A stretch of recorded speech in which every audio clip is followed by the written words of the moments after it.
Hi అండి. Welcome back to my channel అండి.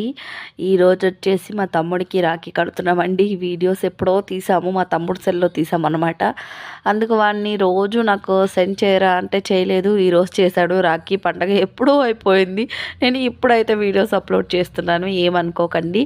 ఇంకా మాకుండే ఒక్క తమ్ముడికైతే రాఖీ కట్టేస్తున్నాం అనమాట. ఎంచక్క స్వీట్ తినిపించేసి హారతి ఇచ్చి వాడు బాగా మంచిగా ఎదగాలి, బాగుండాలి అనేసి ఇంకా రాఖీ కట్టేసి స్వీట్స్ అయితే తినిపించామన్నమాట. ఇంకా నెక్స్ట్ వీడియోలో మా తమ్ముడు మాకు ఏం గిఫ్ట్ ఇచ్చాడు అనేది మీకైతే చూపిస్తాం. ఇంకా ప్రతి ఇయర్ మా తమ్ముడు మా కోసం ఏదో సర్ప్రైజ్ అయితే దాచాడంట. అది నెక్స్ట్ వీడియోలో అయితే పెడతానండి. ఇది షార్ట్ కదా.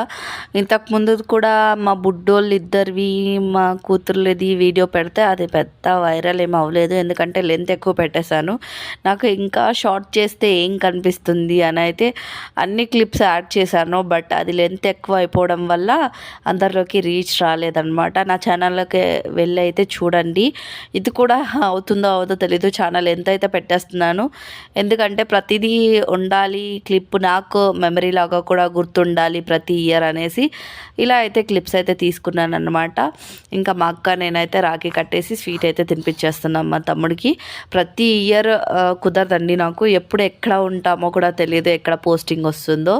ఈ ఇయర్ అయితే మా తమ్ముడికి కట్టానమాట. లాస్ట్ 3 ఇయర్స్గా కట్టలేదు, ఎందుకంటే వేరే ఊర్లో ఉన్నాము. ఇంకా అంత లాంగ్ జర్నీ 3 డేస్ అనమాట రావడానికి, చేసి రాలేను కదా, అందుకనేసి అయితే కట్టలేదు. ఇంకా ఉన్నప్పుడైతే ఉన్న ప్రతిసారి అయితే కడతానమాట. దగ్గరగా ఉంటే మాత్రం కడతాను. ఇంకా ఇయర్ అయితే దగ్గర ఉన్నాను కాబట్టి కట్టేశాను. థ్యాంక్ యూ ఫర్ వాచింగ్ అండి. నెక్స్ట్ వీడియో చూడండి.